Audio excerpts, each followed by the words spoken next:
जय हिंद दोस्तों, बहुत बहुत स्वागत है एक बार फिर से आप सभी मेरे प्यारे साथियों का बीए सेमेस्टर वाला में। जी हाँ दोस्तों, आज के इस क्लास में हम लोग कवर करेंगे बीए 6 सेमेस्टर हिंदी का पेपर है लोक साहित्य एवं लोक संस्कृति। यदि आपके कॉलेज में अभी तक एग्जाम नहीं हुआ है तो यह प्रश्न पत्र आपके लिए रामबाण साबित होगा। इसमें 75 प्रश्न पूछे गए थे साथियों। इस 75 में से आपके कम से कम 15 से लेकर के 25 क्वेश्चन ऐसे होंगे जो आपके एग्जाम में आएंगे। ठीक है, तो ये 75 क्वेश्चन ज़रूर देखिएगा लास्ट तक। और ये आपकी जिम्मेदारी है, प्लीज़ इस जो ये पेपर है आपका, इस पेपर को सेंड जरूर कर दीजिएगा व्हाट्सएप पर अपने दोस्तों के साथ। ठीक है, चलें आगे बढ़ते हैं। इसमें पहला प्रश्न देखते हैं साथियों। देखिए, सब्सक्राइब जरूर कर लीजिए आप लोग, क्योंकि 80% ऐसे स्टूडेंट हैं जो सब्सक्राइब नहीं कर रहे हैं। तो प्लीज़ अगर आप कंटिन्यू हमारे चैनल पर बने हुए हैं बीए सेमेस्टर वाला के पास, तो सब्सक्राइब करके सपोर्ट ज़रूर करें, ये आपकी जिम्मेदारी है साथियों। चलिए, पहला प्रश्न आपका देखते हैं क्या है। लोक शब्द अंग्रेजी के किस शब्द का पर्यायवाची माना जाता है? तो यह फोल्क का पर्यायवाची माना जाता है। ऑप्शन नंबर ए करेक्ट आपका। ठीक है, लोक शब्द अंग्रेजी के किस शब्द का पर्यायवाची है? FOL के फोल्क का। देखिए, इसमें साथ साथ हम लोग देखते चलेंगे चौथा प्रश्न भी। ठीक है, लोक गाथा की प्रमुख विशेषता है। लोक गाथा की प्रमुख विशेषता होती है संगीत तथा नृत्य का साहचर्य एवं सहयोग, स्थानीयता की गंध और मौखिक परंपरा। ये सभी आपके क्या हैं? लोक गाथा की प्रमुख विशेषताएं हैं। चलिए, दूसरा प्रश्न आपका देखेंगे। इसमें क्या पूछा है। पंडित राम नरेश त्रिपाठी ने ग्राम गीतों का वर्गीकरण कितने श्रेणियों में किया? तो 11 श्रेणियों में किया। ऑप्शन नंबर ए करेक्ट है आपका। चले, इसमें छठवां प्रश्न देखेंगे क्या है। लोक साहित्य और संस्कृति पुस्तक के लेखक हैं कौन है भैया? तो कृष्णदेव उपाध्याय हैं। ऑप्शन नंबर सी करेक्ट है आपका। चले, तीसरा प्रश्न आपका देखते हैं साथियों, क्या पूछा था इसमें। अंग्रेजी में लोक गाथा के लिए किस शब्द का प्रयोग मिलता है? तो बैलेंट का प्रयोग मिलता है। ऑप्शन नंबर बी करेक्ट है आपका। सातवां प्रश्न आपका इसमें क्या पूछा है। लोक कथाओं की प्रमुख विशेषताओं में शामिल नहीं है। क्या ऐसी विशेषता है जो लोक कथाओं में विशेषता नहीं है? तो मंगल कामना की भावना का अभाव। ऑप्शन नंबर सी करेक्ट है आपका। चलिए, पांचवा प्रश्न आपका देखेंगे क्या है। पंचतंत्र के रचनाकार हैं। पंचतंत्र के रचनाकार कौन है भैया? विष्णु शर्मा है। ऑप्शन नंबर बी करेक्ट है आपका। प्रश्न नंबर 8 पूछा है आपका साथियों। लोक साहित्य विज्ञान पुस्तक के लेखक हैं कौन है? तो सत्येंद्र जी। सत्येंद्र जी आपके लोक साहित्य विज्ञान पुस्तक के लेखक हैं। 8वें का ऑप्शन नंबर डी करेक्ट है। बहुत ही शानदार प्रश्न है, ध्यान रखिएगा। प्रश्न नंबर 11 क्या है। विदेशिया प्रसिद्ध नाटक किसके द्वारा लिखा गया? जो विदेशिया नाटक है यह किसके द्वारा लिखा गया है? तो भिखारी ठाकुर जी के द्वारा लिखा गया है। ऑप्शन नंबर बी करेक्ट है आपका। चलें, प्रश्न नंबर 9 आ गया है साथियों, क्या है। दीपावली पर्व पर सामान्यतः किस देवी देवता की पूजा अर्चना का प्रचलन है? तो लक्ष्मी जी और गणेश जी की पूजा होती है। ठीक है, ऑप्शन नंबर ए करेक्ट है आपका। 12वां प्रश्न है। लोक साहित्य देश के सभी राज्यों भाषाओं की किस रूप में जाना जाता है? जो लोक साहित्य है देश की सभी राज्यों में भाषाओं को किस रूप में जाना जाता है भैया? तो छोटी छोटी बोलियों के रूप में जाना जाता है। ऑप्शन नंबर ए करेक्ट है आपका। ठीक है, लोक साहित्य देश के सभी राज्यों भाषाओं की छोटी छोटी बोलियों के रूप में जाना जाता है। चलिए, 10वां प्रश्न आपका देखेंगे। इसमें क्या पूछा है। भारतीय संस्कृति जीवन पद्धति में कितने संस्कारों को मान्यता प्रदान की गई है? तो 16। ऑप्शन नंबर बी करेक्ट है आपका। ठीक है, भारतीय संस्कृति जीवन पद्धति में 16 संस्कारों को मान्यता प्रदान की गई है। प्रश्न नंबर 13 क्या है। होली के त्यौहार में गाए जाने वाले बसंत मौसम और व्यक्तिगत संबंधों की अभिव्यक्ति करते हैं। किसकी अभिव्यक्ति करते हैं भैया? तो होली के त्यौहार में गाए जाने वाले फाग गीत। ठीक है, होली के त्यौहार में गाए जाने वाले फाग गीत बसंत मौसम और व्यक्तिगत संबंधों की अभिव्यक्ति करते हैं। देखिए, ये जो प्रश्न पत्र है बहुत ही शानदार प्रश्न पत्र है। बहुत इस क्लास को पूरा देखिएगा, जितने भी इसमें प्रश्न हैं। प्रश्न नंबर 14 आपका क्या पूछा है, निम्नलिखित में से कौन सा विकल्प असंगत है। तो साथियों इसमें जो बी ऑप्शन है आपका शिष्ट साहित्य मौखिक रूप में होता है, यह आपका असंगत है। क्यों? क्योंकि जो शिष्ट साहित्य है वह लिखित रूप में होता है, ध्यान रखेंगे। प्रश्न नंबर 17 है, लोकोक्ति से क्या तात्पर्य है। लोकोक्ति से क्या तात्पर्य होता है, कहावतें। ऑप्शन नंबर ए करेक्ट है आपका। चलें 15 नंबर प्रश्न क्या है, लोक शब्द की उत्पत्ति किस भाषा से हुई है। लोक शब्द की उत्पत्ति संस्कृत भाषा से हुई है। ऑप्शन नंबर बी करेक्ट है आपका। चलें अगला प्रश्न है आपका, लोकगीतों को संस्कृति का पहरेदार किसने कहा है। तो महात्मा गांधी जी ने कहा है। ऑप्शन नंबर ए करेक्ट है आपका। चलिए 19 नंबर प्रश्न आपका क्या पूछा है, लोक के द्वारा लोक के लिए लोक का साहित्य कहलाता है। क्या कहलाता है भैया, तो लोक के द्वारा लोक के लिए लोक का साहित्य लोक साहित्य कहलाता है। ऑप्शन नंबर बी करेक्ट है आपका। चलिए प्रश्न नंबर 18 पूछा है, लोक साहित्य किससे संबंधित होता है। तो लोक साहित्य जनपद के प्राचीन जीवन से संबंधित होता है। ऑप्शन नंबर डी करेक्ट है। प्रश्न नंबर 20 आपका पूछा है, लोक कथा के निर्माण का प्रमुख तत्व है। लोक कथा के निर्माण का प्रमुख तत्व लोकमानस होता है। ऑप्शन नंबर बी करेक्ट है। प्रश्न नंबर 23 आपका पूछा है, निम्नलिखित कथनों में से गलत कथन कौन सा है। गलत कथन आपको पहचानना है साथियों, कौन सा है। तो रास नृत्य केरल में प्रचलित है, यह आपका क्या है, गलत है। क्योंकि रास नृत्य जो है उत्तर प्रदेश में होता है, ठीक है, केरल में नहीं होता है।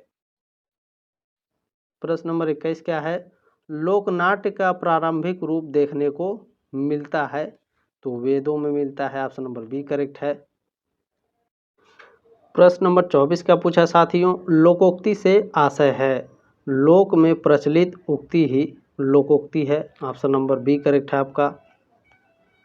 प्रश्न नंबर 23 का पूछा है, कठपुतली लोकनाट्य किस क्षेत्र में सर्वाधिक प्रचलित है। तो राजस्थान में प्रचलित है। ऑप्शन नंबर ए करेक्ट है आपका 22 का। अगला प्रश्न देखेंगे क्या है, कहावतें की उत्पत्ति के प्रमुख आधारों में शामिल है। यानी जो कहावतें होते हैं साथियों, कहावतों की जो उत्पत्ति है उसके प्रमुख आधारों में क्या शामिल होता है। तो लोक कथाएँ, ऐतिहासिक घटनाएं और प्राज्ञ वचन, ये सभी कहावतों की उत्पत्ति के प्रमुख आधार होते हैं। ऑप्शन नंबर डी करेक्ट हो जाएगा आपका। प्रश्न नंबर 26 क्या है, माताएं अपने बच्चों को सुलाने के लिए क्या गाती हैं। तो लोरी गाती हैं भैया। ऑप्शन नंबर डी करेक्ट है 26 का। इसमें 29 नंबर प्रश्न है, लोक साहित्य का हस्तांतरण किस माध्यम से होता है। मौखिक रूप से होता है, ठीक है। लोक साहित्य का हस्तांतरण किस माध्यम से होता है भैया, मौखिक रूप से।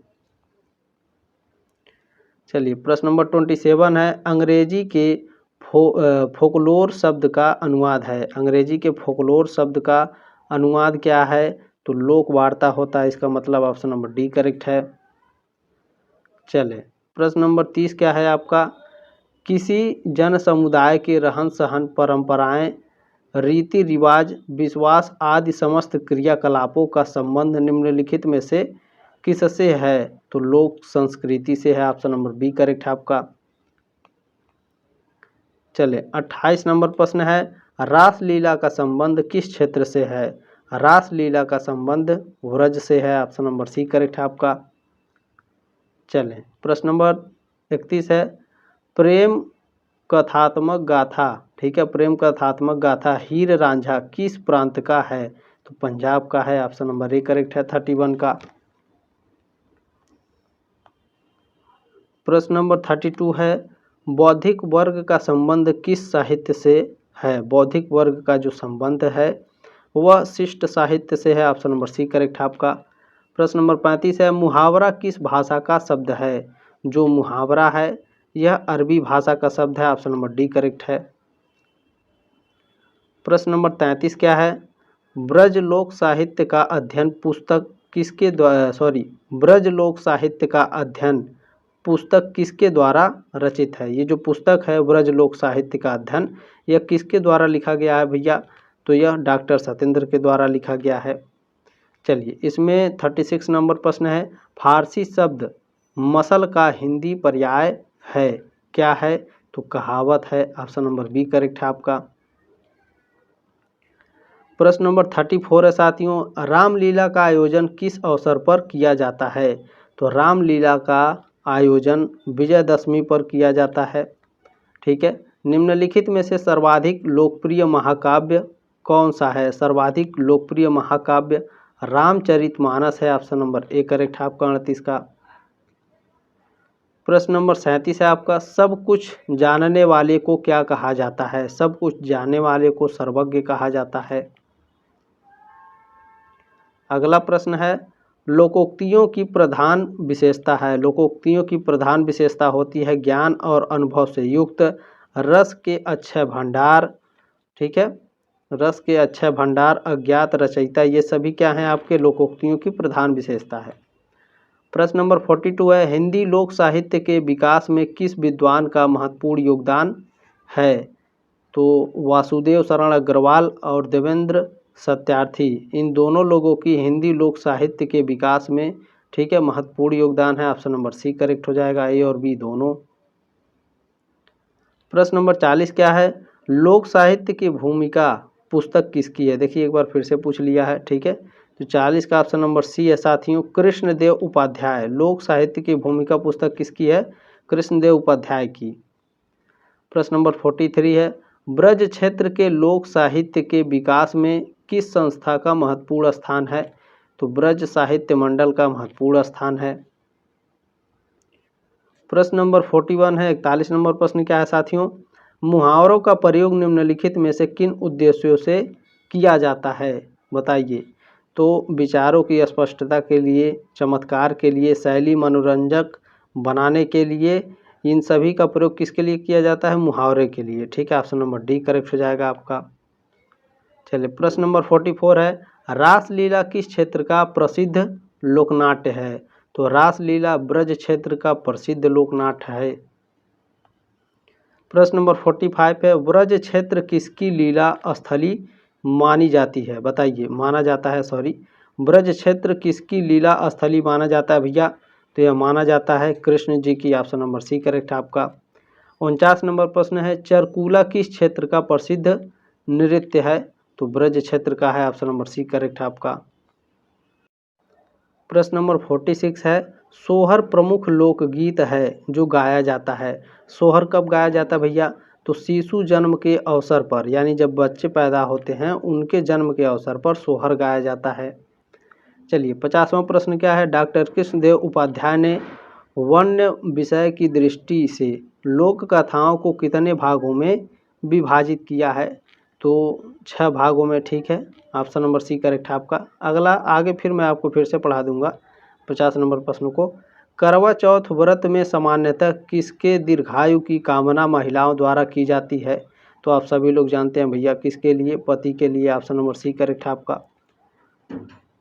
चलिए, प्रश्न नंबर 48 क्या है, होली त्यौहार किस हिंदी माह में मनाया जाता है? जो होली का त्यौहार है हिंदी माह में मनाया जाता है, बताइए। तो फागुन में मनाया जाता है। ठीक है, ऑप्शन नंबर बी करेक्ट है। चलें, इसमें ये भी ध्यान रखेंगे, आल्हा लोकगीत में प्रायः किस रस की प्रधानता होती है? तो जो आल्हा लोकगीत होता है इसमें वीर रस की प्रधानता होती है। ऑप्शन नंबर बी करेक्ट है आपका। देखिए, प्रश्न नंबर 50 में फिर से पढ़ा देता हूँ, डॉक्टर कृष्णदेव उपाध्याय ने वन्य विषय की दृष्टि से लोक कथाओं को कितने भागों में विभाजित किया है? 6 भागों में। प्रश्न नंबर 52 क्या है, कथकली शास्त्रीय नृत्य कहाँ से संबंधित है? तो यह केरल से संबंधित है। ऑप्शन नंबर ए करेक्ट है आपका। 55 नंबर प्रश्न है, डॉक्टर सत्येंद्र ने लोक साहित्य के कितने भेदों को मान्यता दी? तो 4 भेदों को मान्यता दी। 55 का ऑप्शन नंबर बी करेक्ट है साथियों। चलिए, प्रश्न नंबर 53 क्या है, लोक शब्द से आशय है? लोक शब्द से आशय क्या है? जन या लोग। प्रश्न नंबर 54 है, निम्नलिखित में से कौन सा कथन लोक साहित्य के संबंध में नहीं है? तो साथियों, जो इसमें आपका सी ऑप्शन है, लोक साहित्य का क्षेत्र अत्यंत सीमित है, यह आपका क्या है? लोक साहित्य का जो क्षेत्र है अत्यंत सीमित नहीं होता है, जो लोक साहित्य का क्षेत्र होता है अत्यंत व्यापक होता है। ठीक है, तो लोक साहित्य से यह कथन संबंधित नहीं है, ध्यान रखेंगे। प्रश्न नंबर 56 है आपका, लोकगीत किसी संस्कृति के मुंह बोलते चित्र हैं, उपर्युक्त परिभाषा किस विद्वान द्वारा दी गई है? तो यह देवेंद्र सत्यार्थी द्वारा दी गई है। हालांकि आपके ऑप्शन में दिया नहीं है तो कोई बात नहीं, आगे बढ़ते हैं साथियों। प्रश्न नंबर 57 है, अब कुछ लोगों के दिमाग में आएगा उसका नंबर मिलेगा कि नहीं। देखिए, अगर एग्जामिनर के द्वारा गलती हुई है तो उसका 2 नंबर आपको पूरा मिलेगा। 57 नंबर प्रश्न है, लोकगीतों की विशेषता है। लोकगीतों की विशेषता क्या है? तो सामूहिक भावभूमि, सहजता एवं अकृत्रिमता, संगीत एवं लय, ये सभी क्या है? लोकगीतों की विशेषताएं हैं। प्रश्न नंबर 58 क्या है, निम्नलिखित में से कौन एक लोक साहित्य की विधा नहीं है? तो जो लोक सभा है यह क्या है? लोक साहित्य की विधा नहीं है। बाकी लोकगीत, लोकनाट्य, लोकगाथा ये क्या है? लोक साहित्य की विधा है। ठीक है, ये लोकसभा राज्यसभा वाला है, ध्यान रखेंगे। चले, प्रश्न नंबर 61 है, बारहमासा तथा कजरी लोकगीत कहाँ गाए जाते हैं? तो यह उत्तर प्रदेश में गाए जाते हैं। ये सभी प्रश्न मैंने पढ़ाया हुआ है साथियों, मॉडल पेपर में जाकर के देख लीजिएगा आप लोग। चले, 59 नंबर प्रश्न है, लोक साहित्य किसका प्रतिनिधित्व करता है? तो लोक साहित्य लोक जीवन का प्रतिनिधित्व करता है। प्रश्न नंबर 62 क्या है, प्रकीर्ण साहित्य कहलाता है? प्रकीर्ण साहित्य फुटकल कहलाता है। ऑप्शन नंबर डी करेक्ट है आपका। प्रश्न नंबर 60 क्या है, पम्बाड़ा किस क्षेत्र की लोक गाथा है? तो जो पम्बाड़ा है महाराष्ट्र की लोक गाथा है। प्रश्न नंबर 64 है, भोजपुरी के भारतेंदु कहलाते हैं। जो भोजपुरी भाषा है इसके भारतेंदु कौन कहलाते हैं भैया? तो Bhikhari Thakur. Option number D correct है आपका। प्रश्न नंबर 63 है, गूलर का फूल होना, इस मुहावरे का अर्थ है?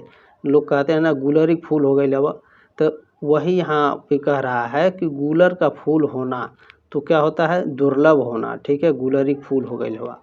चलें आगे बढ़ते हैं। प्रश्न नंबर 64 है, भोजपुरी के भारतेंदु कहलाते हैं? तो भिखारी ठाकुर जी कहलाते हैं। चले, प्रश्न नंबर 65 है, निम्नलिखित लोकगीतों में से कौन सा एक संस्कार गीत नहीं है? तो जो साथियों इसमें रसिया है यह आपका संस्कार गीत नहीं है। बाकी सोहर, बन्ना और बधाई ये आपके संस्कार गीत हैं। लोकगीत तो स्वतः जन्मा है कथन है, यानी लोकगीत तो स्वतः जन्मा है, यह किसने कहा था?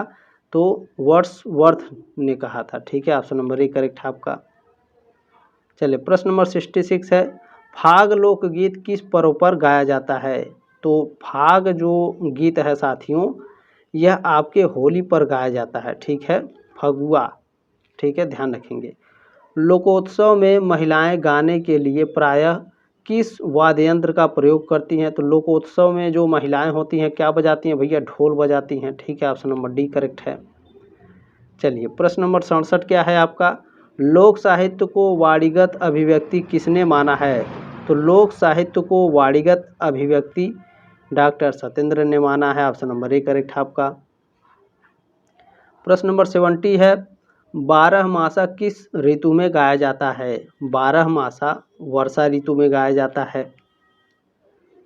चलिए, इसमें देखिए जिन्होंने प्रश्न पत्र भेजा है उनका बहुत बहुत धन्यवाद, लेकिन जो 73 नंबर प्रश्न है ये थोड़ा दिखाई नहीं दे रहा है, मैं इसे थोड़ा बड़ा करता हूँ। ठीक है, देखिए यहाँ पर आपका लिखा है साथियों, सच पूछा जाए तो कुछ थोड़े से अपवादों को छोड़कर मध्य युग के संपूर्ण देसी भाषा के साहित्य को लोक साहित्य के अंतर्गत, ठीक है, घसीट कर लाया जा सकता है, यह मत किसका है?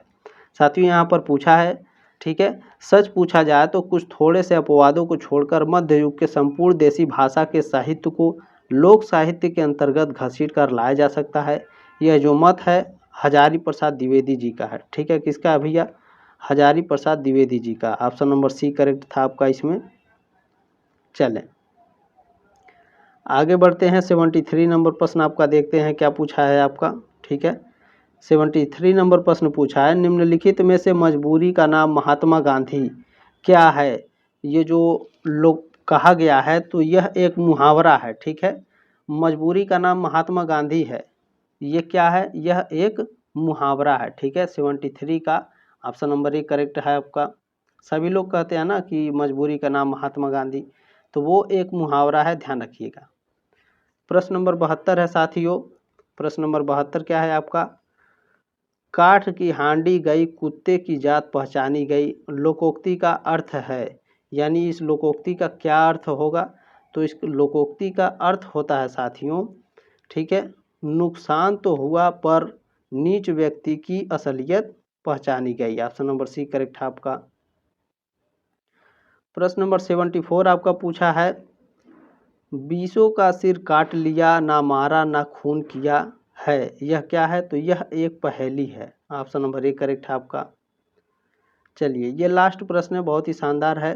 गोलाकार लकड़ी के पहिए पर जलते दिए रखकर ब्रज क्षेत्र में कौन सा लोक नृत्य किया जाता है, तो कौन सा लोक नृत्य किया जाता है भैया, तो चरकूला लोक नृत्य किया जाता है। ऑप्शन नंबर सी करेक्ट है।